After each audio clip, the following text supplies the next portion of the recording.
Thanks so much for joining us once again on The Bright Side. We've been talking about being a sugar burner, the idea of sugar burning versus fat burning, the health implications of burning sugar versus being a fat burner. The body likes to burn fat, and we, apparently at least through our culture, love burning sugar.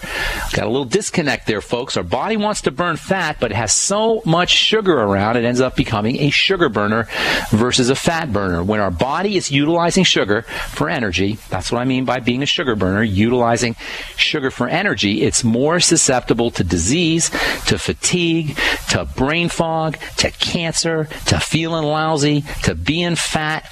All of these things are things we try to avoid, try to get rid of. We got all kinds of diet programs and all kinds of nutritional programs and all kinds of people giving us advice. But the single most important thing you can do if you want to reduce your susceptibility to degeneration, if you want to feel better, if you want more energy, if you want to avoid getting cancer, if you want to lose weight, the fastest, most effective strategy is to shift your body into fat burning from sugar burning. Shifting into fat burning means health, it means vitality, it means energy, it means better immunity. Shifting into fat burning means that you're going to have to reduce, you're going to have to limit, you're going to have to lower, you're going to have to ideally eliminate your intake of fast-burning carbohydrates, the foods we call insulin-spiking foods, fast-burning carbohydrates, things like soda pop and bread and pasta and potatoes and corn and certainly all desserts and cakes and cookies, all the things we love to eat. We have to figure out a way to shift our body into burning fat rather than burning sugar.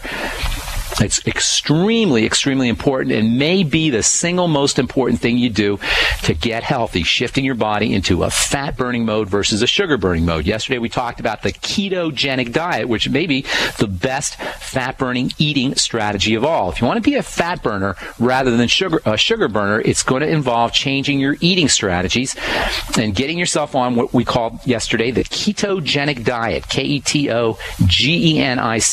Ketogenic diet is one of the best ways to accomplish this fat-burning strategy. Many people, if not most people, have not heard of this ketogenic diet, but it's been around for a long time. The ketogenic diet involves eating zero, or at the very least, tiny, tiny, tiny, tiny amounts of refined flours and carbohydrates, and at the same time getting just enough protein and high amounts of fat. The ketogenic diet then has three parts. Number one, part one, eliminating as best as you can, entirely if you can, your intake of carbohydrates that can be burnt for energy, most importantly the fast burning carbs.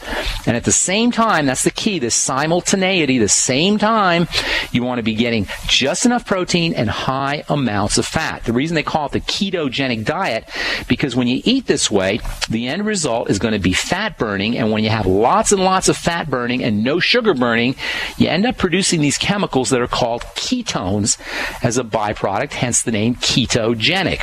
Genic meaning the development of, or the birth of, or the beginning of. Ketogenic means the development of, or the beginning of, the formation of these fat derivative compounds called ketones. You can also turn your body into a ketone producer by fasting. So fasting and the ketogenic diet are your two strategies for producing these ketone bodies, these ketone substances. When you're fasting, the body is going to end up burning its own fat, and in the same way, you'll end up producing ketones as if you're on a super high-fat, low-sugar diet. So both fasting and adequate protein, high fat, zero carbs, both of these strategies will produce ketones. We talked yesterday that ketones can be thought of as modified fats. They're a very special kind of fat. They can travel through the blood without special carriers. Regular fats need to have special carriers as they're being transported through the liquidy portion of the body. Oil and water don't mix. So the body has evolved these very fancy and elaborate mechanisms for transporting fats through the blood and through the lymph. You don't need to deal with that when it comes to ketones. Ketones are water-soluble fats. So the body doesn't have to deal with any of the fancy transport and carrier mechanisms that it does with regular fats. Ketones can travel through the blood with much more rapidity and much more effectively than regular fats, which require these special protein fat carriers. And the heart and the brain, by the way, especially love to derive energy from ketones. The heart and the brain love ketones. So if you're fasting and you're using the ketogenic diet, your heart and your brain are going to be fine, because your heart and your brain can run on the byproducts of fat burning, whether that fat burning is you burning your fat stores or whether it's your body burning foods that you're putting in that are fatty. So don't have to worry about heart health or brain health if you're fasting or if you're on the ketogenic diet. In fact, the brain and the heart love ketones, and they're going to be fine. Your muscle system will also be fine burning ketones. Most of us are producing ketones sometime during the day, unless we're eating sugar nonstop, basically unless we have an intravenous supply of sugar driving that stuff into our body 24/7. Sometime or another during the day, for most of us, we're producing ketones. And you're also producing ketones at night, because at night you're kind of fasting. If you eat, say, at 6 or 7 or 8 o'clock, you go to bed at 9 or 10 o'clock, and then you wake up again at 6 or 7, you're gone 8 hours without any food in your system. Your body has to derive energy from somewhere, and what typically will happen is your body will derive energy by burning its own fat stores. You're undergoing a kind of fast, and the energy that your body's using during that fasting period when you're sleeping is derived from ketones. So we're all going through ketosis and producing ketones sometime during the day, usually sometime at night. So it's not like the body isn't used to dealing this way, but if we can intentionally drive the formation of ketones through becoming fat burners, we will be a lot better off. All right, continue our discussion here on ketones and fat burning and sugar burning and the implications for good health when we come back from our break. Our number is 866-582-9933. I'm Pharmacist Ben. You're listening to The Bright Side. We'll be back right after this with more good health information. Don't go away. Okay, so we're talking about the advantages to burning fat over burning sugar. The body wants to burn fat. It doesn't want to burn sugar. If you find yourself, if you are on a fat-burning diet, if you're on a diet that features only fats, you end up producing something called ketones. Ketones are really interesting chemicals. You can think of them as specialized fats. One of the really interesting things that happens when your body starts to build up ketones is you get an increase in the breakdown of old cell parts. As cells are going through their lives, they are pretty much like everything else that's alive. They're constantly building up new structures and breaking down old structures. A cell is like a little animal, if you will. Just think of those round circles you see in your biology textbooks, except for these little round animals, these little circles, however you want to picture it in your mind, in your mind's eye, these little circles are filled with working parts. Millions of working parts. This is an amazing, amazing concept, folks, that we take for granted. Every cell in your body, of which you have trillions and trillions of these things, every cell in your body is packed with millions of working parts, millions of subcellular structures. They're doing their business inside a cell, and these little subcellular structures are constantly being built up and constantly being broken down, much the same way as everything else that's alive, much the same way as your bones and your muscles and a plant. Anything that's living is going to be built up and broken down, built up and broken down. Out with the old, in with the new. The king is dead. Long live the king. You can't put old wine in new wine in old vessels. Any way you want to express this idea, the main point is that for any living thing, including a cell, there's always going to be a system in place for breaking down old material and structures so that new ones can take over. This breaking down process is the life force's way of reassuring that you'll always have new and healthy and strong living systems. So the little subcellular structures inside of a cell are constantly being broken down and constantly being built up. You can express in any way that you want to. But what's really cool about ketones and ketosis is this cellular process, which is technically called autophagy. Auto meaning automatic, or self. Phagy meaning eating. Autophagy means self-eating. And it's basically a process. The autophagy process is basically a process where the enzymes inside of a cell will selectively target old materials for destruction and then destroy them with chemical enzymes. Little chemical enzymes inside of the cell. This is so amazing to me, folks. Every time I think about this, every time I talk about this, it blows me away. inside a cell, you have this intelligence, somehow this divine wisdom that knows when a little subcellular structure is defective. It knows that that little subcellular structure has to be targeted for destruction. There's an autophagy, a self-eating process that takes place inside of cells, which selectively targets and breaks down old materials. Well, as it turns out, ketones, these modified fat substances that come from dietary strategies or from fasting, ketones encourage this autophagy process to occur and thereby improve the functions of all of the systems inside a cell. Ketones clean cells. And a clean cell is a happy cell, and a happy cell is a healthy cell. So when you're producing ketones, by being a fat burner, by going into the ketogenic diet, you're actually improving the cell's ability to clean itself. And a clean cell is a happy cell.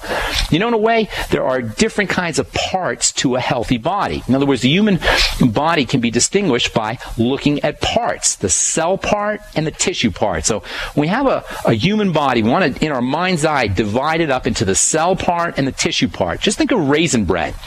So you think of your body, you've got cells like raisins, and then you've got bread, which is the tissue that the cells are kind of scattered among. Except in the body, the cells are a lot more raisins. So you got cells and you got tissue. Any part of your body, you've got cells and you got tissue. Cells and you got tissue. Cells and you got tissue. It's like raisins and raisin bread, except with a lot more raisins.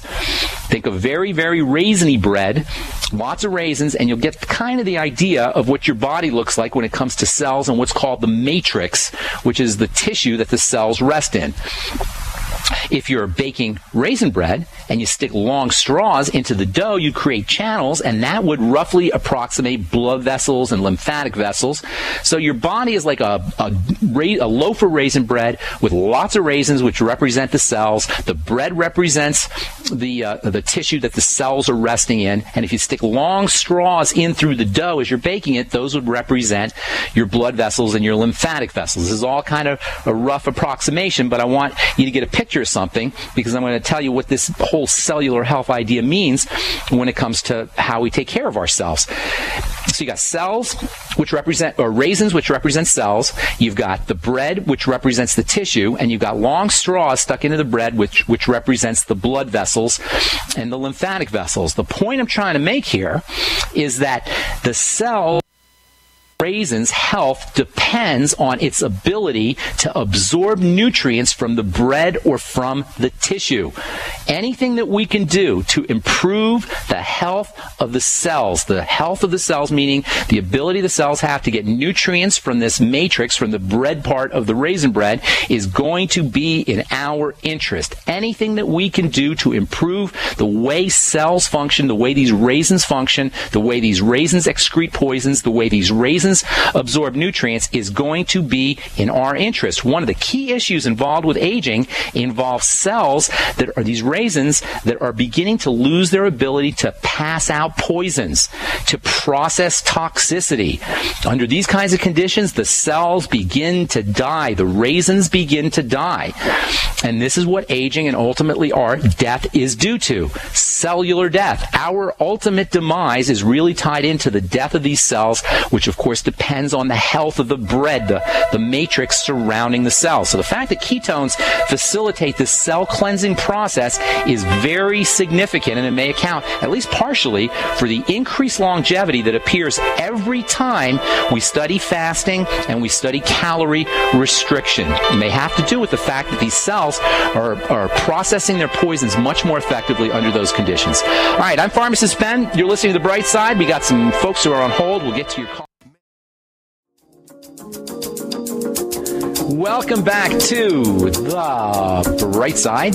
I am Pharmacist Ben. Thanks for joining us today, folks. We're here every day, Monday through Friday in the Genesis Communication Network. We're taking your calls at 866-582-9933, discussing heart health, this whole idea of ketogenic diet. We're going to talk about this a lot more tomorrow, or Monday, I'm sorry. On our next program, there's a few more things I want to tell you about ketones. Ketones are very important for heart health, very important for brain health. You're only going to get them produced if you limit the amount of carbohydrates, sugars that you use for burning. I hate to sound like a broken record. It seems like we talk about this almost every time we're here on the bright side. This idea of restricting, eliminating, reducing, zero tolerance, if you really want to do it right, for refined, processed carbohydrates. When you start to understand how significant these refined carbohydrates are when it comes to biochemistry, and how significant they are when it comes to degeneration, you begin to see why we are just so unhealthy. Given that the human body is a healing system, it's a regenerating system, it's constantly renewing and regenerating itself, you have to ask yourself, why are we so sick? Why do we have 64 million Americans with heart disease? Why do we have 100 million Americans who are either diabetic or pre-diabetic? Why are hundreds of thousands of people a year dying of cancer? Why are there millions of people every year being diagnosed with cancer? The numbers are ridiculous. And when you compare it to how unbelievably powerful the healing system is in the body, and if you think I'm talking hyperbolically, just think of the last time you cut yourself. And just think of how that cut closed itself, how the cells knew what to do, and how anti-infectious material came to fight any kinds of bacteria that were present, and how connective tissue fibers kind of winded their way to the area, and minerals and nutrients kind of navigated to the area to accelerate the healing process. All of this occurs spontaneously and automatically without your need or my need for thinking about it. It occurs just as part of the way that the body operates. And when you think about how unbelievably effective this healing process is, you gotta ask yourself, why are we so darn sick? Why is it that most people don't feel good? And when you examine the fact that we're all messing up our biochemistry with how we're eating, and we're all screwing up our biochemistry with our lack of nutritional components, it becomes a no-brainer. It becomes a no-brainer. And then on top of that, when you start to see how much better you feel, how your blood pressure drops, and how you lose the weight, and how your diabetic markers improve, and how every single health marker improves when you get yourself on a good nutritional supplement program, it's like the lady on the V8 commercial. You want to hit the side of your head and go, oh my God, of course I got to get on a nutritional supplement program. Of course I can't eat the crappy food, the poison food that they're trying to sell me on the commercials. Of course I have to reduce my caloric load. Of course I got to move my body. It becomes a no-brainer. And the beautiful thing is that the body is so forgiving and so loving and so resilient that as soon as we make a decision to change the way we operate the chemistry in our body, as soon as we make a decision to hack into the biochemistry of the body to our ultimate advantage, as soon as we make that decision, the body turns itself around. The body can turn on a dime if we turn on a dime. And that's the good news. That's why I call this program The Bright Side. No matter what you got going on, people, no matter what you got going on, you can begin to make a change. You can begin to make a difference. You can begin to feel better with nothing more than a decision, with nothing more than a choice, with nothing more than making better food and better nutritional and better lifestyle choices. All right, our number is 866-582-9933. Without further ado, let's go to Canada and talk to Monique. What's up, Monique? Hey, Dr. Ben. Greetings, Pharmacist. No, Pharmacist Ben. I don't have it. I'm not a doctor. Ben. Okay. I just had a question about, I'm a type 1 diabetic. The thing is, when I eat, when I cut down the carbs and I start eating salad and eating things without carbs, I feel really weak, without energy. Okay. That's why I have to end up eating carbs. So I want to know how to work around that. Sure. A couple things. First of all, when you say carbs, what are you talking about? Because there's carbs and then there's carbs. They're not all created equal. So when you say you cut out the carbs, does that mean you're not eating any vegetables? Oh, not eat vegetables, but like the starches. I should say starches, like potatoes, rice, okay, flour. Got it. Here's a couple ideas for you. Number one, try sweet potatoes. Number two, I was going to talk about this today. I didn't get a chance to, but we will be talking about something on Monday called MCTs. Have you ever heard of medium chain triglycerides? MCTs? Never. Okay, good. Then you're going to hear something new on Monday. And for anybody out there who hasn't heard about MCTs, we're going to talk about that at length in the coming couple of programs. Get yourself some MCT oil. You can do it two ways. You can either buy MCT oils directly from a supplement, and you can just get MCT oil supplements. They sell them at health food stores, or you can use coconut oil, which is 50 to 60% MCTs. MCTs are a special kind of fat that the body doesn't have to process like it does ordinary fats. Ordinary fats, in order to be processed, have to go through some convoluted biochemistry that not everybody does efficiently, unfortunately. MCTs don't require any of that chemistry. So if you're diabetic, a type 1 diabetic, if you're worried about hypoglycemia, get yourself on MCT oils. Your body can produce energy from those MCTs. And by the way, you can get a lot of ketones, which we were talking about earlier, from MCTs. So medium chain triglycerides, use coconut oil, or get yourself some straight MCTs. Then also you want to be using trace nutrients to help your body obtain energy from its energy burning cycles, and those are the B complex vitamins, especially chromium, vanadium can be helpful. The B complex, though, are super important for deriving energy. Use high doses of the B complex throughout the day. The Beyond Tangy Tangerine is probably the way you want to go. Drink it all day long in addition to using your MCTs, and make sure that you're getting carbs. When I talk about no carbs, I don't mean no vegetables. You always want to be making sure that you're getting vegetables. So folks who are going the low carb route, don't skimp on the vegetables. Vegetables. There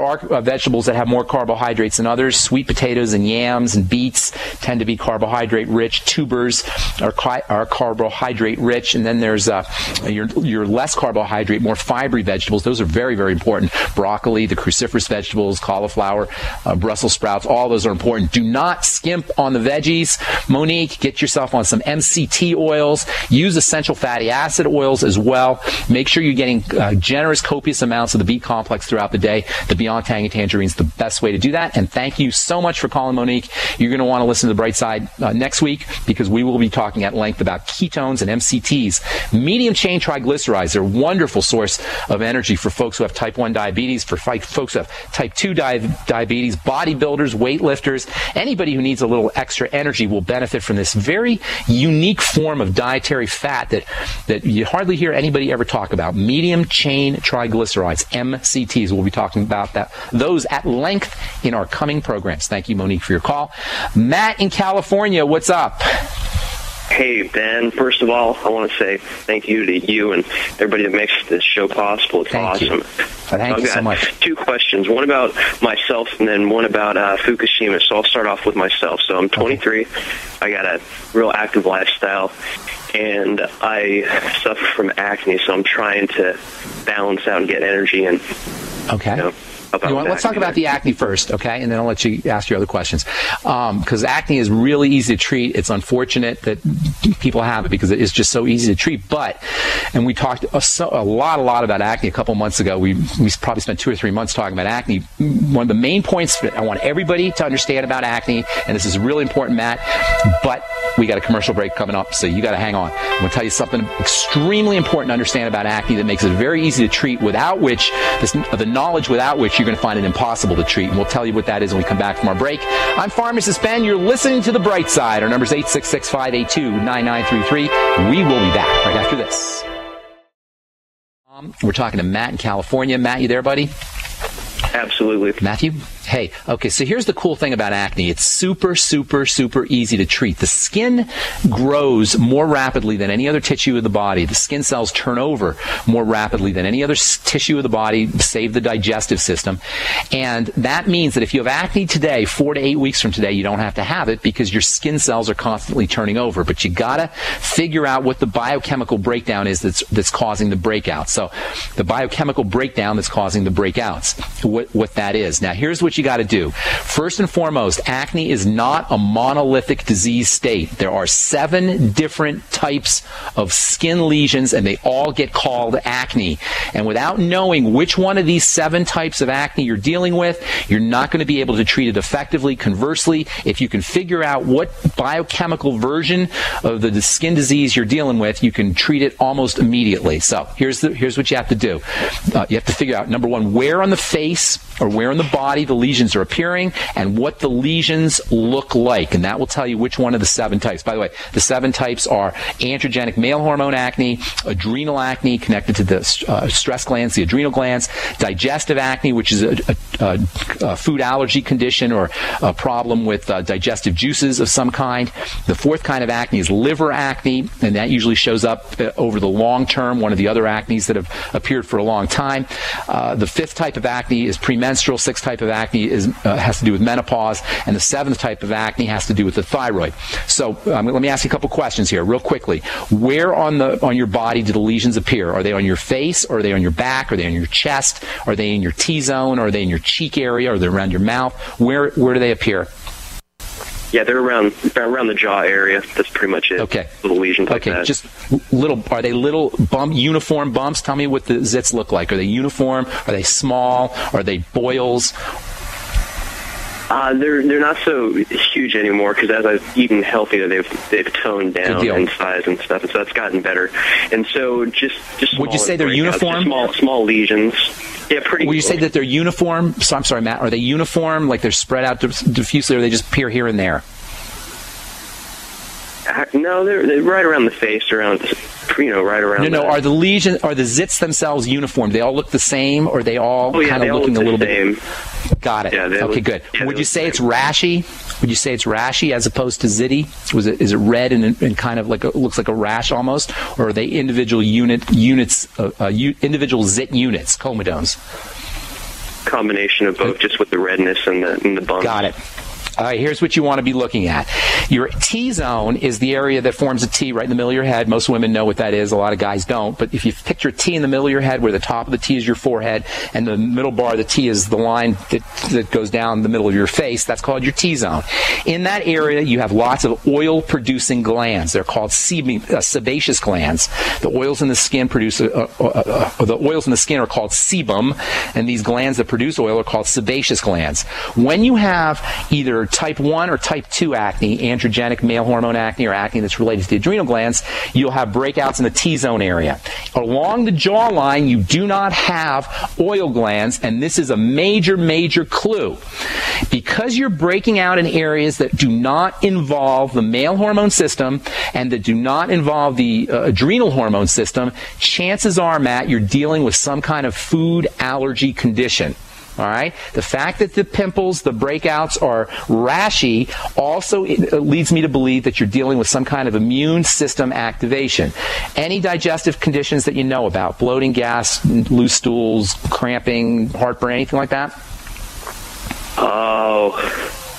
That's what you got to focus. I'm just really trying to eliminate. I've started eating organically and stuff, and that's why I was asking what supplements could help. Here's the deal: you got to focus on the digestive system.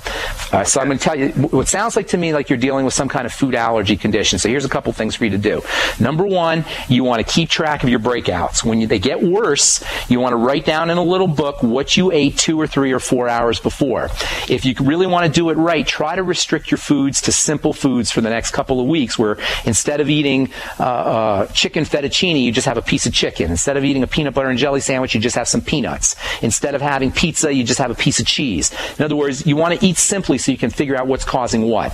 The next couple of weeks, pay attention to any digestive symptoms, pay attention to any skin flare-ups, and then connect it to specific foods. Secondly, focus on your digestive health. I'd be getting on probiotics today, not tomorrow, not Sunday. I'd be getting on a probiotic supplement today. Try to take at least 80 billion units a day and look for a probiotics, good bacteria supplement that has multiple strains of bacteria. Secondly, with every meal, you want to take 3 or 4 digestive enzymes. Look for digestive enzymes that contain lipase, L-I-P-A-S-E, and protease, P-R-O-T-E-A-S-E. If you find one that has bile salts, B-I-L-E, bile salts, that's even better. And you want to take 3 or 4 of these digestive enzymes with every meal. So you're tracking tracking your foods, looking for flare-ups, looking for digestive symptoms, and connecting them with foods, getting on a probiotic supplement, and then getting on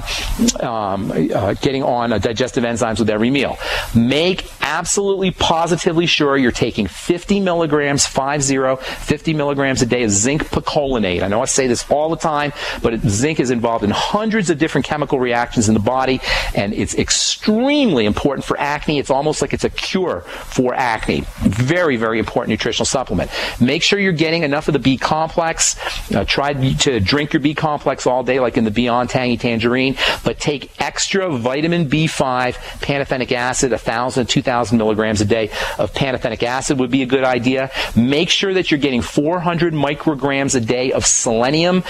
Selenium monomethionine is probably the best source. That second word is spelled MONOMETHIONINE. There's tons more stuff. I don't mean to tell you that these are the only things that you need, but this is a great forward step for you. You want to check for food allergies, check for skin flare-ups, connect them with foods, look for digestive symptoms, connect them with foods. Zinc 50 milligrams a day, selenium 400 micrograms a day. Make sure you're getting the B complex, drinking it all day long. Make sure you're getting around 1,000 to 2,000 milligrams of vitamin B5 a day. I know you had a couple more questions there, Matt, but we got some folks who have been on hold for a while. If you want to send me an email, I am way, way behind on my emails, but Matt, if you put it on there, Matt in California, I'll be glad to answer your other questions. And thanks so much for your kind words and for your call. Harty, real quick, in Mississippi, what's up, buddy? What's up, buddy? Oh, no, thank you. Great.